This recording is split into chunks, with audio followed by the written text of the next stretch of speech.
Catholic coffees. Give a shout out to Catholic coffee companies. Oh yeah, there's two, right? So there's Mystic Monk Coffee and Catholic.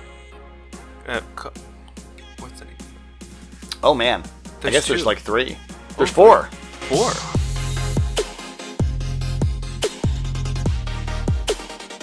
Okay, so there's Mystic Monk. Oh, do you want to start? Do you want to do an intro, or are we rolling? And is it playing? Yeah, it is. All right. As far as I'm aware, there are, I'm going to say 3.5 Catholic coffee companies. There's probably more. So if you're a Catholic coffee company, you can send us a note. We'll add you another time. But there's Mystic Monk. Well, you said Mystic Monk. Yeah. I don't know about them.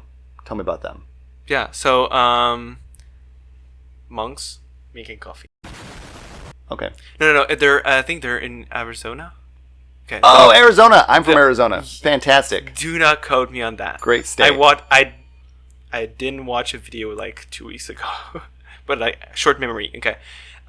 Yeah. So they're in Wyoming, and it's really cool because they're building their monastery with their coffee, meaning that the thing that they're selling, they're making coffee, they're roasting coffee, not the plants, but like they're roasting coffee.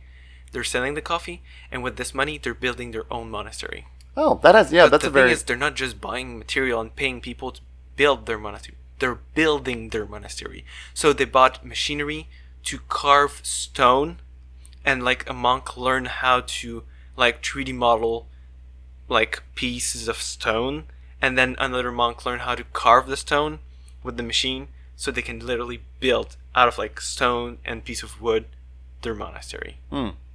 It's really beautiful. Okay.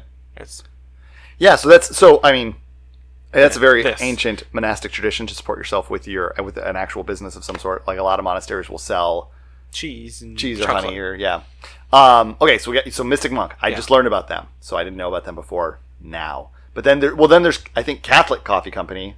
Yep. That's just what they're called, and so they have all of their blends are named after saints. Uh-huh. I'm a fan of the Saint Juan Diego Mexican blend myself. I think that's what it's called. Don't quote me. Then there's never quote us. Never quote. Yeah, this is all we're all just making it up on our as we go. Then I believe there's one called Rosary Coffee Makers, and they have, other than that, they again have kind of a principled stance of trying fair trade and promote the faith through their coffee making. I don't know if it supports anything specific. I should probably check on that. And then there's I guess I don't know that they're Catholic per se, but there's another company called 7 Weeks Coffee, where they specifically their profits go to helping like pregnancy centers and mothers who are expecting. So I'm going to count them at least in principle. So 0.5. They may not be fully Catholic. I don't know, but I know I had a delightful.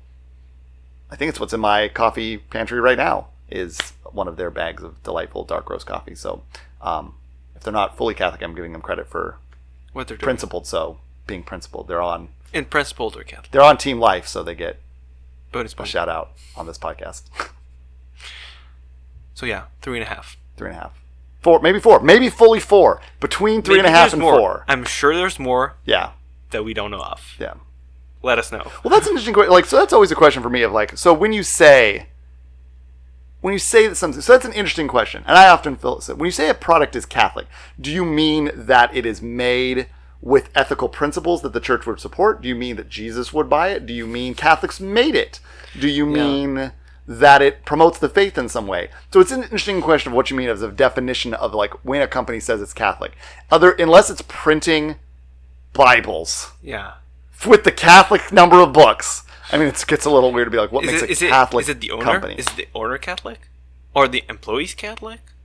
What's the definition? Yeah, does it mean Catholics can shop there? That they are the ones that work there? So I don't know. Like, you can have a debate about what makes a Catholic company. But so you can be pretty sure it's a Catholic shop or like whatever. If monks or sisters are making that thing you're buying. So it's like, and I mean even lay people, if that's like, the money's going towards it some way. But I just, sometimes I worry that sometimes there is, we always have to be aware a general use of the word. Well, just that some people might, not that I'm accusing anyone of anything, but like we never want to use the faith as like, as a gimmick of just like, promotion, it's my Catholic soda. Why is it Catholic soda? Because I put a cross in the bottle. And it's made by sweatshop workers. I don't know if that's how sodas are made. They're probably not. Yeah. I don't mean to perjure soda companies. But, like, we just because you say something's Catholic doesn't... I've learned a lot. If you Google search, just because something says it's Catholic doesn't mean it is Catholic. So we always have to think about what that's that, a like... big problem, yeah. What do we mean? And it's good to have clarity. So we just discussed some percentage of Catholic coffee companies. I'm going to presume more than less.